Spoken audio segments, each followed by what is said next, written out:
குருவே சரணம். எல்லாருக்கும் வணக்கம். வெல்கம் டு கதையின் காரணம். கதைக்குள்ள போகலாம். ஒரு பார்க்கில் ஒரு சைடு ரொம்ப பியூட்டிஃபுல் கலர்ட் ரோசஸ் இருந்தது. ரோசஸோட 2 சைட்லேயும் பேம்பூ ட்ரீஸ் இருந்தது. வரவாலாம் ரோசஸை ரொம்ப அட்மையர் பண்ணி நிறைய செல்ஃபி எடுத்துட்டா.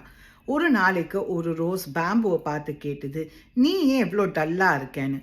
அந்த பேம்பு சொல்லிட்டு, நாங்கள் எவ்வளோ ஸ்ட்ராங் அண்ட் டாலாக இருந்தால் கூட நீங்களாம் அவ்வளோ பியூட்டிஃபுல்லாக இருக்கேள், வரவாலாம் உங்களோட தான் செல்ஃபி எடுத்துக்கிறா, நான் உன்னை மாதிரி இருந்திருக்கலாமேன்னு நினைக்கிறேன்னு.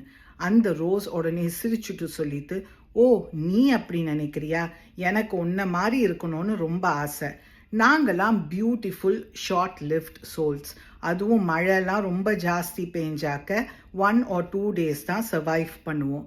ஆனால் உன்னை வச்சு ஹியூமன்ஸ் அவ்வளோ இம்பார்ட்டண்ட் யூஸ்ஃபுல் திங்ஸ்லாம் பண்ணுறா, உன்னோட ஒர்த் உனக்கே தெரியலையேன்னு அந்த பேம்பு ரோஸ் கிட்ட சொல்லிட்டு, இன்னைக்கு நான் ஒரு வேல்யூபிள் லெசன் உன்னால் கற்றுண்டேன், தேங்க்யூ ஸோ மச்னு.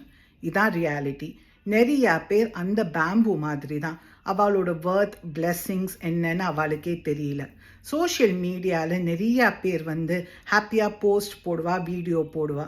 அதை பார்த்துட்டு சில பேர் நினைப்பா, ஐயோ இவாளை மாதிரி நம்ம இருந்திருக்கலாமே, எவ்வளோ ஹாப்பியாக இருக்கா, எவ்வளோ இடத்துக்கு போகிறா, எவ்வளோ திங்ஸ் இருக்குன்னு. ஆனால் எவ்வளோ பேர் சேடாக அழுதுண்டு ஹாப்பி போஸ்ட் போடுறான்னு நம்மளுக்கு தெரியாது. Each and every soul have their own set of problems and happiness. இல்லாதவாளை பார்த்தா தான் நம்ம எவ்வளோ பிளெஸ்டுன்னு நம்மளுக்கு தெரியும். நீங்கள் வேறு ஏதாவது இந்த ஸ்டோரியிலேருந்து லேர்ன் பண்ணாக்க கமெண்ட் பண்ணுங்கள். Let's share our thoughts. Have a good day. குருவே சரணம்.